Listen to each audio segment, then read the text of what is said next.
Well, here we are on the Naches district, up on the Little Naches Drainage. Usually we would probably go up on the Rimrock side, but that whole site is closed due to the retreat fire, which is a 30,000 acre fire over there that this district is now dealing with. But you can see this nice road. It's actually, this part of it is closed, but that doesn't stop people from driving over the old tank trap.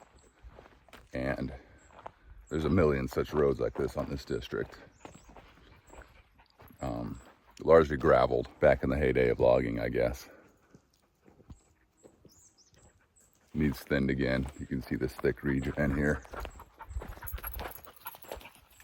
But anyhow, the Jetta dog is having a good time.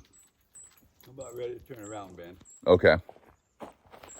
Maybe Jetta and I'll go a little bit further. Okay. We'll see you back there. We'll probably catch up. Yeah, we'll catch up. But you can see how smoky it is. Well, I'll get out my drone.